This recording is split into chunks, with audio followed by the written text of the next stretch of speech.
서울예대 문창과 이제 입시가 얼마 남지 않아서 오늘 수업은 긴급 여러분들 입시 수업으로 수업을 짰고 그래서 오늘 두 사람이 낸 작품 서울예대 조현이는 이번에 서울예대만 볼 거야? 한예종은 안 봐?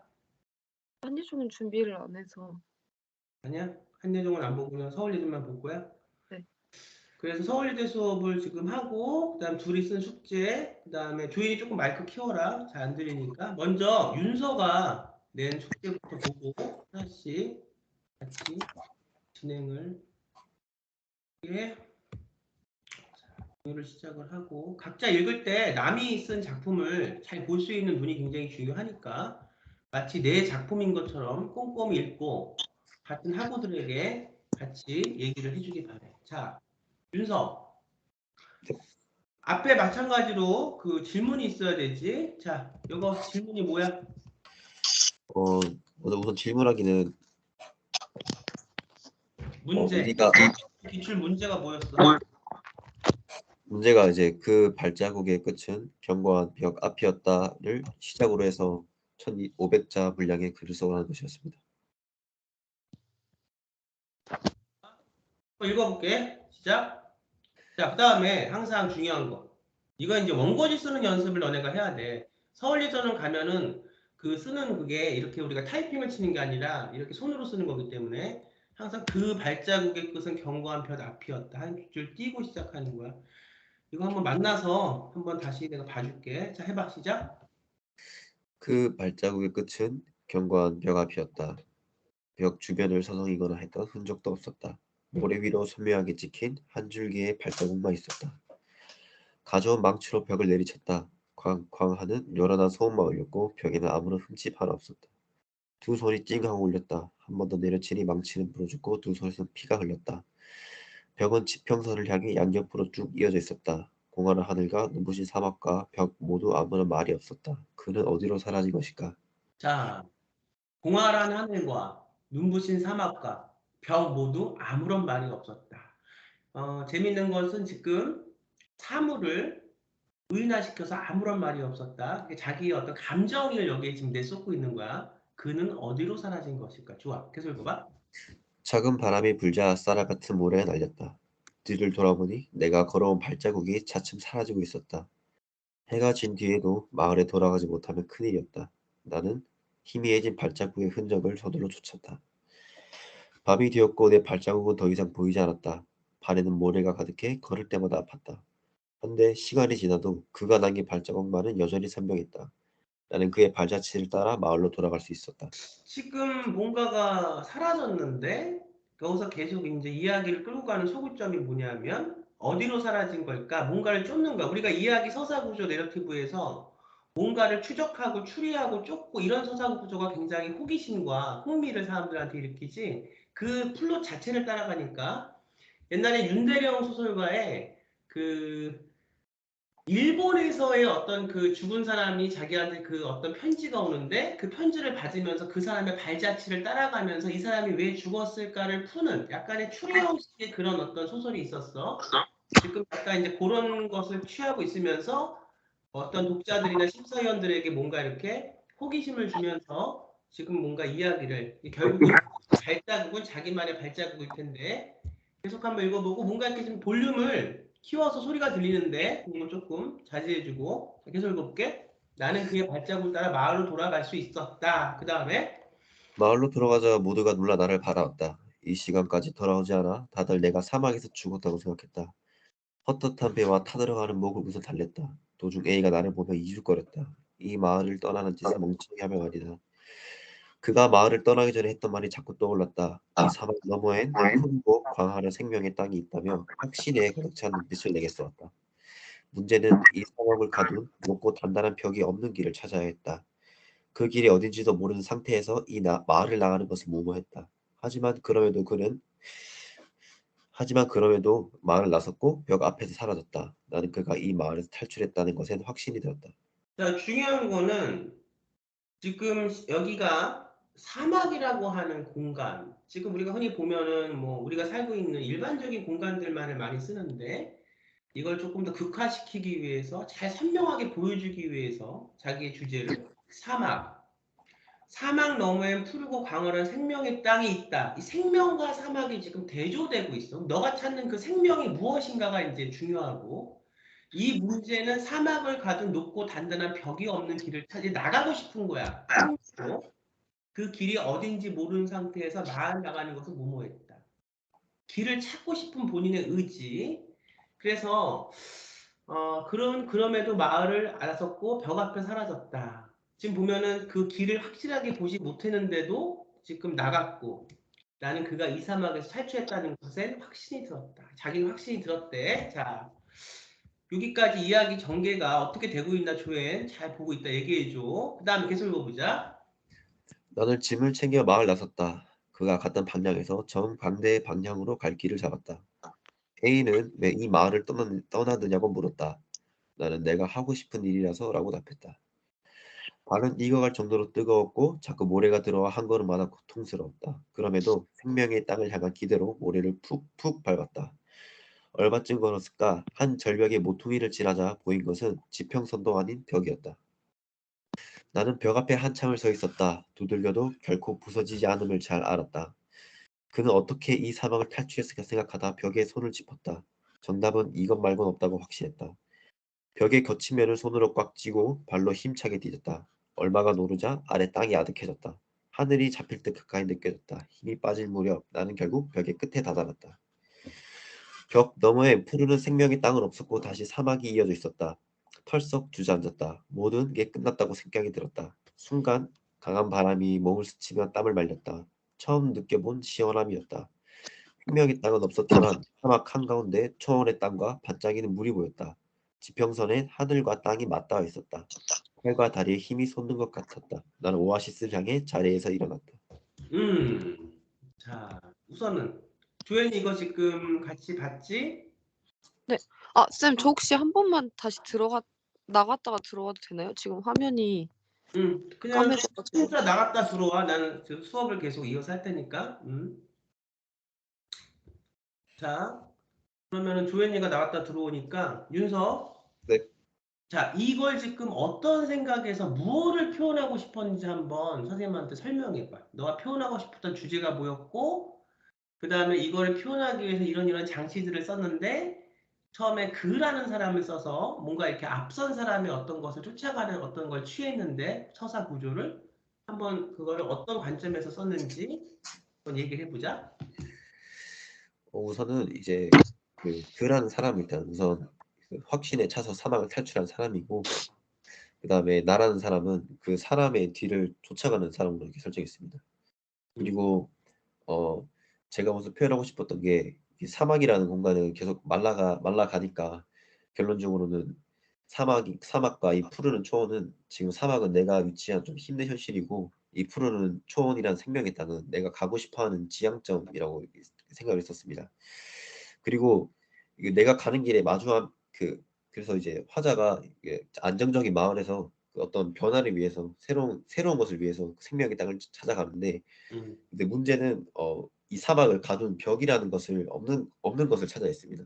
음, 근데 저는 이거를 어떻게 이거를 좀 문제한 거냐면은 음, 우리가 살아가면서 가고 싶고 하고 싶어하는 일은 분명히 있습니다. 음, 근데 그걸 하기 위해서는 현실의 그런 안정적인 상황에서 탈출을 해야 하는 경우가 있습니다. 근데 음, 그 앞을 막은 거는 바로 현실이라는 그런 벽이 하나 가로막고 있습니다. 그리고 이 음, 벽과 그다음에 내가 신체적인 장애 같은 그런 절대 극복 불가능한 벽이 저는 있다고 무조건 생각했습니다. 어떤 음, 목적지를 가기 위해서는.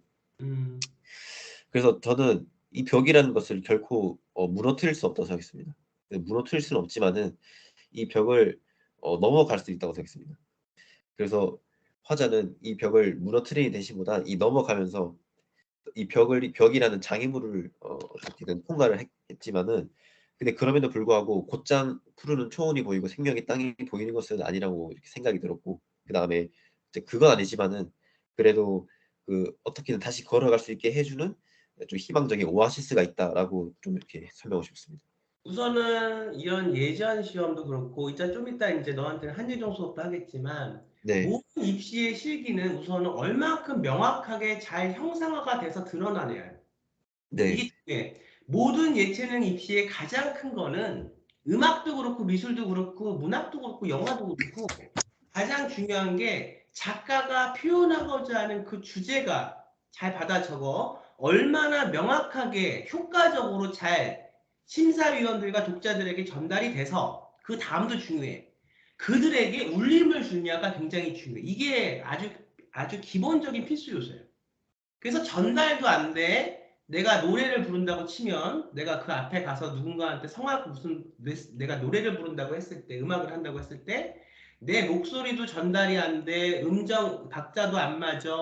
얘가 무슨 노래를 전달하고자 하는 메시지도 없어. 그러면은 음악도 다 떨어지는 거야. 마치 문학도 마찬가지야.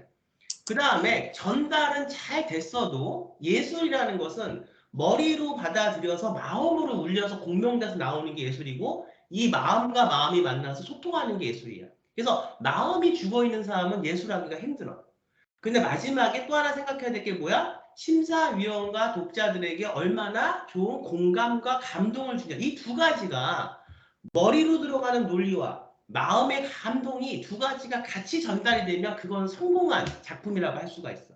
자, 지금 보면 매우 명료하게 상황 설정을 해서 그 설정을 갖고 짧은 글 안에 써서 뭐 1200자, 1500자, 뭐 3000자, 서울예전 그 한국예술인문학교 같은 거 3000자 짧은 글 안에 써야 되니까 명료하게 형상화가 돼서 치고 가는 건 굉장히 중요해. 그런데 이 글이 조금 더 잘 썼으면 좋겠다고 하는 부분이 뭐냐면 감동을 줬는가에 대한 부분이 조금 부족해. 지금 마지막에 결국은 그것을 올라가서 벽은 내가 마치 진격의 거인이라는 그 일본 애니메이션을 보면 큰 벽을 치고 사람들이 보호를 받기 위해서 거인으로부터 사는데 지금 우리가 살고 있는 세상도 사람과 사람 사이에 큰 벽들이 있고 그 어떤 그런 것에서 벽은 없앨 수 없는데 이 화자가 올라가서 느낀 게 뭐야? 사막에서 반짝이는 물, 지평선 하늘과 땅이 맞닿아 있는 거, 팔과 다리에 힘이 쏟는 거 이걸 느꼈어. 그래서 나는 생명감을 느꼈다. 이거보다 조금 더 써서 조금 더 몰아붙였으면 감동이 올 수 있었을 거야. 그러면 우리가 두 가지를 고쳐야 된다. 첫 번째, 상황 설정에서 형상화를 하기 위해서 그렇게 썼지만 한 가지가 처음에 부족해. 들어갈 때 발단 부분과 전개 부분에서 왜? 벽이란 존재는 왜 그 앞에 있어야 했고 우리가 벽이 왜 우리 앞에 있어야 하고 그 벽을 없애기 위해서 벽을 우리가 도망치기 위해서 간 그 발자국의 끝은 견고한 벽 앞이었다의 그는 왜 이 벽이라는 걸 넘어서 도망치려고 했을까에 대한 어떤 문제 제기가 앞에 좀 있어야 돼. 그래서 지금 서사 구조는 내가 글을 따라간 건데 이걸 조금 더 예술틱하게 고치면 결국 내가 갔던 그 발자국의 끝이 내가 예전에 갔던 그 나의 발자국이었다. 그때는 내가 거기서 멈추고 도망갔는지 알았는데 사실 보니까 도망간 게 아닌데 지금 보니까 그거는 내 어떤 발자국, 예전 내가 살았던 과거의 발자국이 아니었겠는가.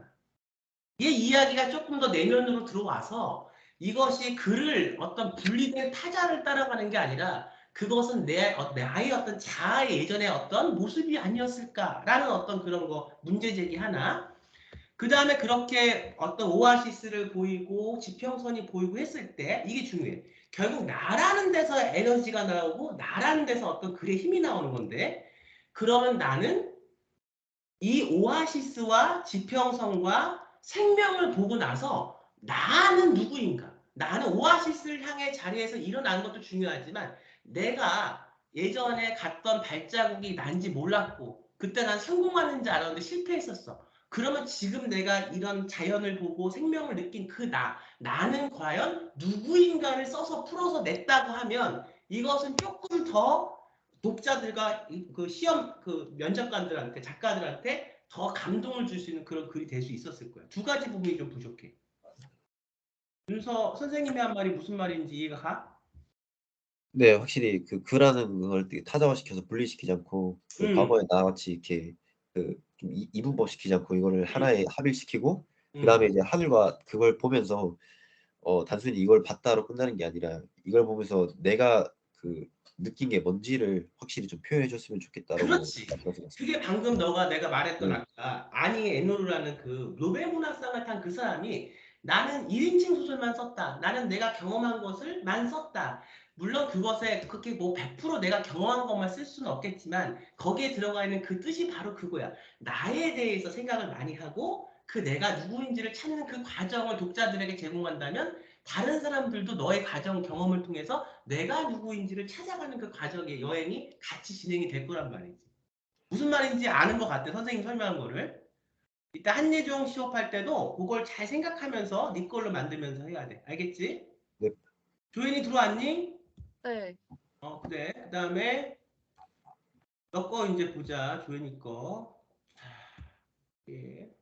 오늘 아침에 숙제를 냈지? 네. 자, 한번 볼게. 열어서. 지금 조인이도 지금 선생님이 한 말이 뭔지 좀 잘 넉과시켜서 그걸 넣어서 그걸 넉과해야 돼. 저번에 쓴 글을 보면 그거는 선생님이 한 그 수업 내용만 따라간 거지 그걸 넉고로 만들진 못했거든. 이번에 쓴 글은 좀 잘 쓴 것 같은데 심사숙고해서 써온 것 같은데 한번 봐볼게.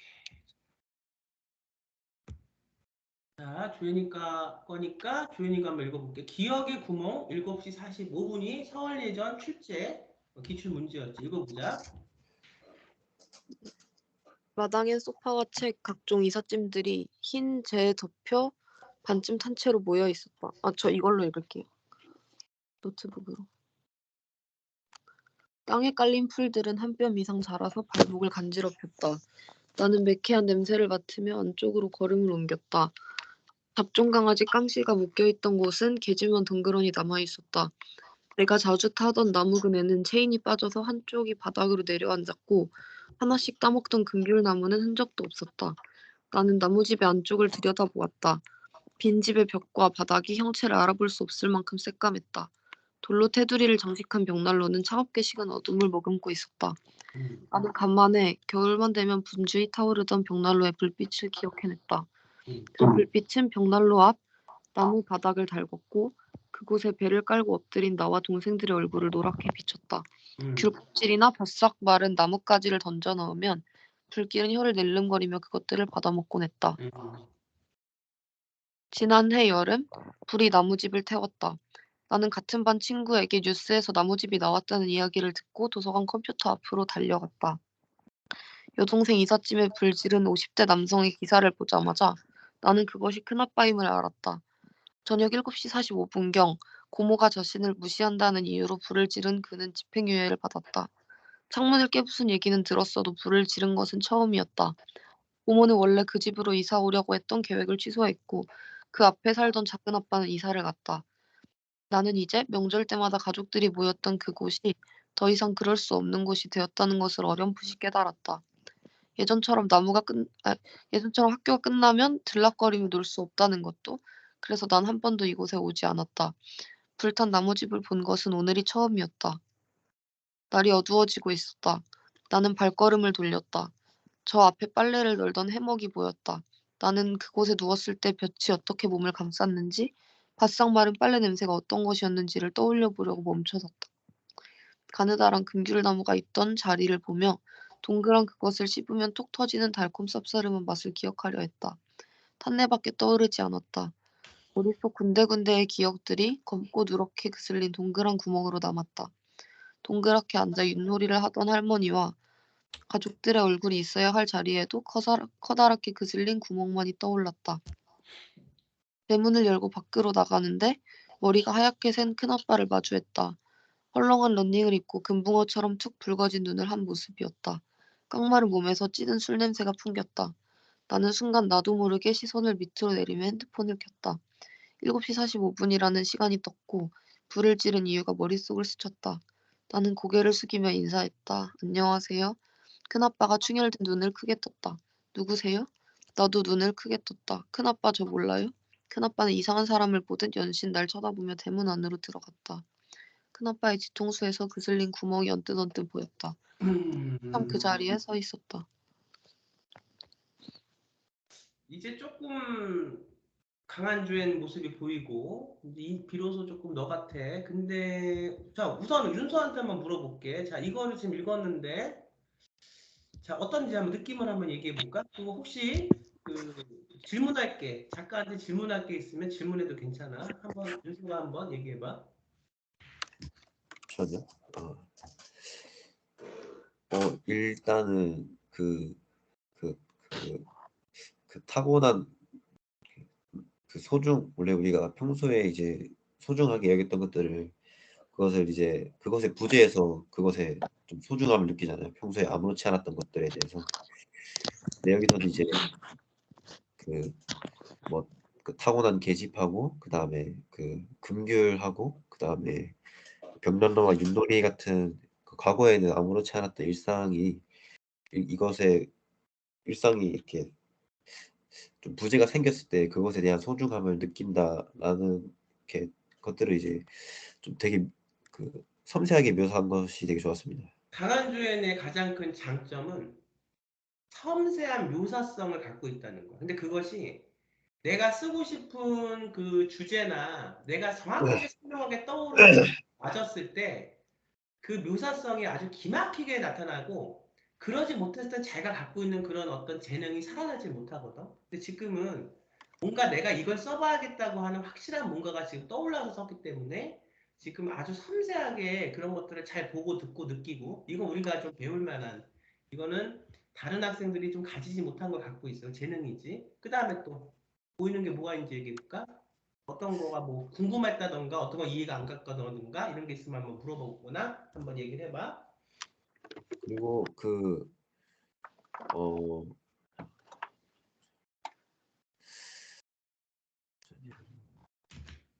그리고 이제 제가 생각하기 맞는지 모르겠는데 윷놀이를 하던 공간에 이제 그슬린 구멍 나왔고 그다음에 큰아빠의 뒤통수에서 이제 그슬린 구멍이 보였다라고 했는데, 그러니까 이게 결국은 그런 가족 간에서 이제 소외된 큰아빠가 가진 그 외로움이 이렇게 그슬린 구멍으로 이렇게 그슬린 구멍과 좀 불에 탄 이 검은 것들로 이렇게 좀 형상화가 된 건지 좀 궁금했습니다. 자, 조연이 한번 질문에 답을 한번 해줘봐. 자, 작가가 어떻게 그런 의도로 썼는지, 그리고 너가 전체적으로 너 작품에 대해서 어떤 거를 표현하라고 했는지 한번. 이거 면접도 중요하니까 같이 하는 거야, 면접까지 같이. 심사위원이라고 생각하고 우리를 한번 얘기해봐. 일단은 선생님이 자기 얘기를 쓰라고 하셔서 나한테 기억에 구멍이 뭐가 있나 밤새도록 생각을 해 봤는데 모르겠는 거예요. 음, 그래서 계속 생각을 하다가 음, 이게 거의 90%가 실화거든요, 음, 저한테.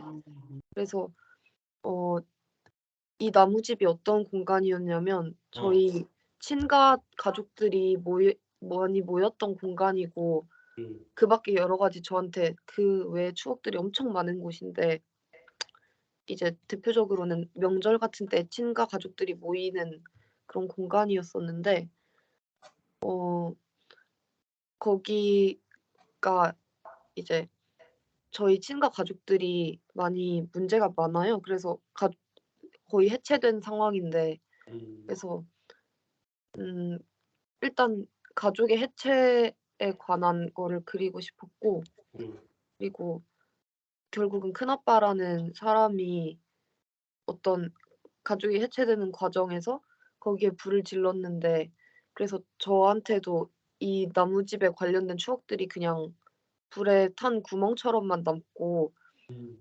단란했던 그 가족의 모습들이 잘 기억이 안 나는 그리고 어 큰아빠가 그거의 원인인데 사실 저를 만났을 때 저를 기억을 못 하더라고요, 몇 번이나. 그래서 큰아빠의 모습 속에서도 저라는 사람이 그냥 구멍으로만 저라는 사람 자체를 기억을 못 하는 그냥 가족의 해체 같은 거를 그리고 싶었어요. 실제로 큰아빠라는 분은 어렸을 때부터 보면서 자랐고 만났을 때 많이 그렇게 안 만났었는데 아무리 몰라 네. 조카를 제주도 살아 가지고 많이 만나진 못했는데 그래도 제가 제주도로 이사 오고 나서는 많이 마주쳤었거든요. 근데 기억을 항상 잘 못하세요. 기억을 못하는 거라고 너는 생각할 수 있지만 그 타자의 입장에서는 기억하기 싫은 걸 수도 있고 아예 무시해버릴 수도 있는 거거든. 지금 이 글을 지금 굉장히 여태까지 나하고 하던 중에서 페이스를 찾아가는 그런 어떤 관점에서 너가 너 자신의 페이스를 내 수업과 너 거를 같이 만나서 같이 뭔가를 새롭게 시너지를 내려고 하는 이런 어떤 시점에서 굉장히 좋아. 근데 조금 더 얘기를 하면 지금 조앤이가 쓴 이 글, 서울 예전 기출문제, 기억의 구멍 7시 45분에서 이 전반적인 너의 글을 지배하고 있는 정서와 주제는 뭐야? 음, 조앤이가 얘기해봐. 가족의 해체로 인한 기억의 어떤 그슬린 구멍? 너무 길어. 내가 항상 질문과 답을 던질 때는 정확하게 한 문장으로 된 정확하게 그 한 문장에 대한 답변 이렇게 얘기해요. 지금 가족까지 들어가니까 너무 길어지고 여기서의 정서는 뭐야? 소외야, 소외. 인간 소외. 근데 왜 우리는 인간 소외를 하는가에 대해서 한번 생각을 해볼게. 자, 왜 내가 소외당했다고 생각하고, 왜 저 사람은 나를, 저 큰아빠라고 여기서 상징이 되는 이 작중 인물 속에 그 캐릭터 큰아빠는 왜 나를 몰라봤을까에 대해서 이거는 더 생각을 해봐야 돼. 그래야 더 좋은 글이 될 수 있거든. 지금은 약간 2%, 3%가 뭔가 부족해. 자, 한번 해볼게. 왜 나는 타인들한테 소외를 당한다고 생각하고, 왜 저쪽은 나를 몰라볼까? 거기에 대해서 조금 더 얘기해볼게. 음, 내가 그 그다음에 사람한테 조금만 더 나가면 그거에서 생겨난 폭력성. 그래서 왜 저들은 그거에서 생겨난 폭력성으로 인해서 나는 내 소중한 것들을 잃어야 하는가? 거기까지 한번 생각을 해볼게. 얘기해봐. 음, 그 사람들에게 내가 별로 중요하지 않아서 예, 너가 생각했을 때 중요하지 않다. 자, 이건 니즈, 쓸모가 없다, 필요가 없다, 뭐 이런 거지. 두 번째, 그 사람들이랑 달라서 달라서. 오케이. 자, 그 다음에 왜 그러면 그들은 그게 지금 여기서는 큰아빠로 우리가 이제 상징이 되지만 캐릭터가 이걸 하나의 어떤 세상으로 보고 다른 어떤 캐릭터로 봤을 때 왜 그들은 그러면 조카인 나도 몰라볼까? 거기에 대해서 한번 얘기해봐. 음, 그 뭔가 누가 먼저라고 할 수는 없지만 큰아빠가 어쨌든 여러 가지 해악을 많이 끼쳤고 가족들한테 그래서 누가 먼저인지 모르겠지만 가족들도 뭐 의도가 있든 없든 큰아빠를 소외시키는 상황이 되고 큰아빠도 약간 세상을 소외시킨다고 느껴졌었어요. 가족들을. 자, 마지막으로 오케이. 그게 3단 문법으로 계속 푸는 거야. 생각하는 방법을 가르쳐주는 거. 혼자서 나하고 수업이 끝나고 뭘 해보려고 해도 막막한 적이 한두 번이 아니었을 거야. 내가 그 마음을 아는데 그럼 그때 어떻게 공부해야 되냐? 계속 이렇게 3단 문법으로 한번 생각을 왜 질문을 던지면서 문제의 본질에 다가설 수 있는 훈련을 해야 돼. 마지막. 그러면 왜 세상은 큰아빠를 그렇게 폭력적이게 만들었을까? 거기에 대해서 한번 생각을 해서 얘기해. 음, 물론 여기 지금 캐릭터에 나오는 큰아빠야. 이렇게 소설 속의 큰아빠. 음, 음, 뭔가 근데 그냥 제가 그러니까 큰아빠의 배경 같은 거를 얘기를 해도 되나요?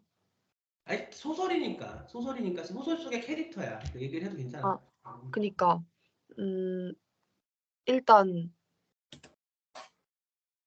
잘해야 그러니까 음, 일단 아버지한테 대물림된 상처가 첫 번째로 있고 음, 폭력성의 상처. 음, 그 윤서 오빠의 소설에서 나왔던 것처럼. 음. 그리고 항상 큰아빠가 천재였는데 어릴 때부터 IQ가 엄청 높고 음. 거의 전국에서 막 천재일 정도로 엄청난 천재였는데 그 강박이 오히려 이제 역효과가 나서 아예 무력하게 망가진 자, 좋아. 세상의 강박 때문에. 지금 이 글도 나쁘진 않지만 네. 이 글에서는 사실은 묘사성의 어떤 탁월함이 좀 보여. 근데 이 정도 쓴 것은 그동안 조앤이가 썼던 거고, 이제 선생님을 만나서 한 단계 탈피해야 돼. 만약 우리가 그 어떤 그 잠자리가 꼬치 안에 들어가서 이렇게 있다가 그것이 이제 날개를 펴고 잠자리가 돼서 나오는 게 탈피지. 여기서 한 단계 탈피가 되는 글을 쓰면 굉장히 좋아. 너의 원래 갖고 있던 것과 같이 이렇게 맞아들어서. 그러면 이 글은 지금 이 글 전체를 지배하고 있는 것은 소외와 상처로 온 폭력이야. 근데 마지막에 이게 끝나. 큰아빠 저 몰라요? 너는 대화를 걸어. 그래도 나의 소중한 걸 다 그렇게 불살라버린 그 사람한테 대화를 거는데 이 대화를 거는 감정이 뭔지 내가 좀 이따 물어볼게. 큰아빠는 이상한 사람을 보듯 연신 날 쳐다보며 대문 안으로 들어갔다. 큰아빠의 감정도 생각해봐야 돼. 여기 소설에서의 큰아빠, 소설에서의 너. 큰아빠의 뒤통수에 그을린 구멍이 언뜻언뜻 보였다. 나는 한참 그 자리에 서 있었다까지가 지금 너의 그 부분인데 한번 물어볼게. 큰오빠 저 몰라라고 말했던 너의 감정은 무슨 감정으로 물어본 거야? 일단 가족들 사이에서의 큰아빠랑 우리 가족한테 해악을 많이 끼치신 분이라서 그런 가족 사이의 큰아빠가 되게 진짜 끔찍하게 안 좋은 이미지인데 잠시만요. 계속 얘기해. 끊기지 말고. 지금 얼굴은 안 보여도 계속 얘기해. 끊기지 마. 지금 이게 중요한 부분이야. 얘기해봐. 사라졌니? 왜나? 지금 이 글은 큰아빠 윤서가 혹시 그러면은 선생님이 뭔가 뭐를 지금 조연한테 설명하려고 하는지를 너가 혹시 얘기해 줄 수 있니? 어,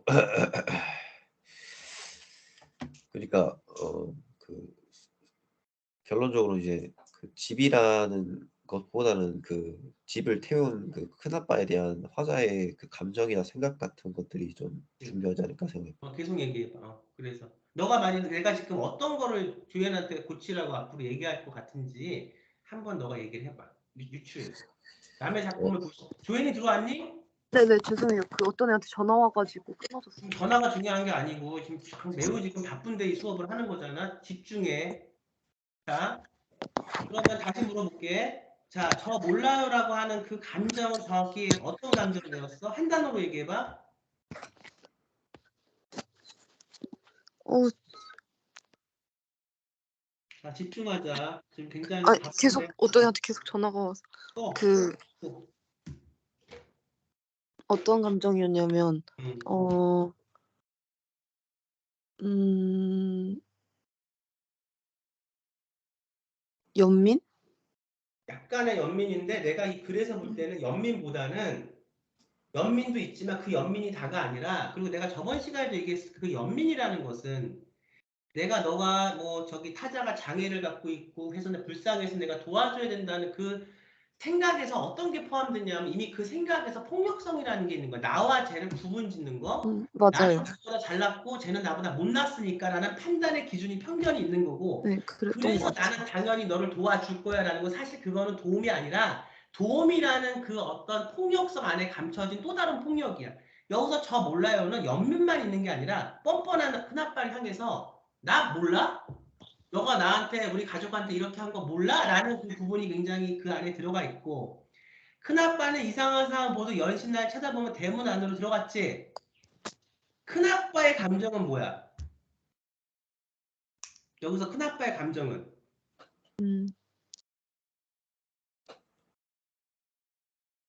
그 이 소설에서 큰아빠의 감정은 뭔가 그러니까 실제로는 정말 아예 몰랐었긴 했거든요. 그 막 완전 who are you? 약간 이러면서 막 엄청 장난식으로 막 물어보고 소설에서 그랬었는데 집중해. 우리는 소, 소설을 지금 네, 얘기하는 소설에서 너가 썼던 작가가 쓴 그 캐릭터의 감정은 뭐야? 그 소설에서는 약간의 아리송하긴 한데 뭔가 그 걸리는 게 있어서 회피하고 싶어하는 마음인 것 같아요. 회피야. 책임 회피. 다 책임 회피야. 네, 네, 너 나한테 이렇게 했는데 너 나 어떻게 할 거라는 식으로 물어본 거고 난 너한테 한 거 없어. 몰라. 가버린 거야. 이 소설의 가장 큰 이 시작점, 발단은 여기서부터 시작하는 거야. 큰아빠의 뒤통수에서 그슬린 구멍이 언뜻언뜻 보였다. 여기가 소설의 첫 문장이 돼야 돼요, 사실은. 그러면서 이 소설이 하나 더 한걸 탈피해서 그 어떤 를 벗고 그 안에서 나비가 나오려면 어떻게 하냐? 그 큰아빠와 나하고의 관계 속에서 내가 생각한 그 기억의 구멍을 통해서 큰아빠의 그 머리통에서 보이는 그 구멍을 통해서 그냥 바람이 슝슝 뚫리는 구멍으로 끝날 것이 아니라 여기서의 지금 결론은 그렇게 끝나 서로가. 그게 아니라 7시 45분이라고 하는 나의 어떤 특정한 기억을 통해서 나와 큰오빠의 어떤 그 아빠의 그 관계가 깨지고 이런 모든 폭력이 있고 소외가 되는 것들을 우리가 전제를 깔고 이미 깔았지? 그럼 역으로 그것을 어떻게 바꿔갈 수 있는가? 왜 우리가 한 사람한테 상처를 주고 끝나고 그 상처를 통해서 그렇게 서로가 바람이 숭숭 나는 그런 어떤 구멍 속에서 사는 것이 아니라 한참을 그 자리에 서 있는 게 아니라 그 다음부터는 내가 어떻게 이 관계를 한번 설정해 보려고 바꿔보려고 노력할 수 있는 부분이 뭐가 있을까? 그러는 과정 속에서 큰아빠는 왜 그렇게 할 수밖에 없었고 나는 왜 그렇게 큰아빠를 대할 수밖에 없었나? 나는 그냥 큰아빠한테 폭력을 당했고 내 소중한 걸 뺏겼기 때문에 저 몰라요? 라고 하는 게 아니라 그런 관계 속에서 어떻게 관계 회복을 한번 어렵고 힘들지만 노력해 볼 수 있을까로 이 소설이 간다면 조금 더 한 단계 레벨이 높은 소설로 갈 수 있어. 근데 지금도 잘 썼어. 근데 내가 더 몰아붙이는 거야. 몰아붙일 때 몰아붙여야 돼. 그래서 이거를 기본으로 해서 다시 숙제를 해와. 큰아빠의 뒤통수에서 그을린 구멍이 언뜻언뜻 보였다가 첫 문장이야. 발단이야. 무슨 말인지 이해가 가? 네. 그러면은 더 좋은 소설을 쓸 수 있을 것 같아. 자, 지금 둘 다 오늘 기분이 선생님 굉장히 좋은 게 성장의 폭이 보여. 둘 다 아주 잘할 수 있을 것 같고 잠깐 우리가 수업을 한 2분 정도 끊고 내가 다른 오늘 서울예전 문제 갖고 할 테니까 2분 있다 들어와. 지금 11시 11분인데 11시 13분에 들어와. 끊는다.